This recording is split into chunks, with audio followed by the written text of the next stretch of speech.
It's been 9 years since we've seen Jason Bourne on screen.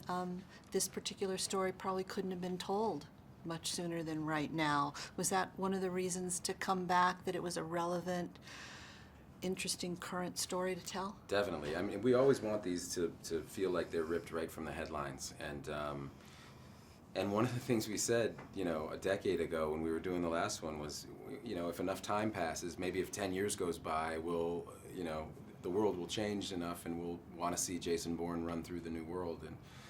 And when we sat down in 2014 and looked at what was different from 2007 till it was just mind-boggling how much things have changed, and the landscape is just completely different. And it was before the economic crash. It was before these social media companies became what they are, and just right on down the line, it really is a new world, and the technology is just changing so rapidly and changing us so rapidly that it felt like, okay, we've got a new world to run Jason through.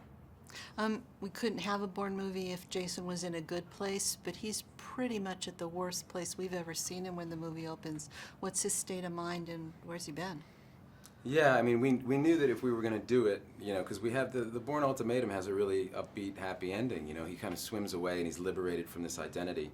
But we knew if we were going to do this movie, we basically had to kind of buy into the proposition that 5 minutes after he swam away, things started going horribly wrong, and he's, he can't escape the things that he's done, and he's haunted and he's tortured, and and so we find him, assuming he's had a pretty dark decade, and he's been still running. He's on the run, but he's living on the margins and surviving, and he's running out of road.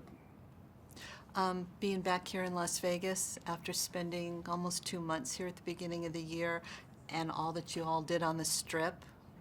Yeah, I still can't believe, I can't believe they let us do it. Like when Paul first kind of pitched this idea to me that we were going to do this giant car chase on the Strip, I was like, you're from England. Like, you don't really understand what that means. We'll never shut it down. Like, it would be like shutting down Times Square. It's like one of the most iconic boulevards in America. But, everyone in the city was great, and they wanted it to happen. Everybody kind of, our producers, everybody kind of worked together, and we figured out a way to logistically get it done. And the people here were really patient with us. We were blocking up traffic for a month and a half or so at night, and it was an all hands on deck effort. For you personally, having this character arc in your career for 15 some years now, what does it mean to you personally to be able to come back to this?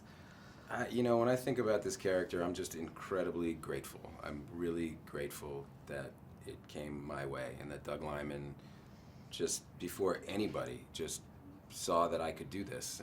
And I had never done anything close to an action movie, before the Bourne Identity.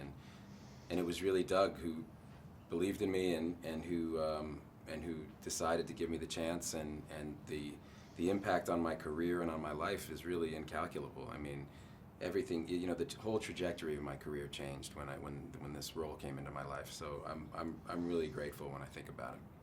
And so are we. Thank you. Thanks.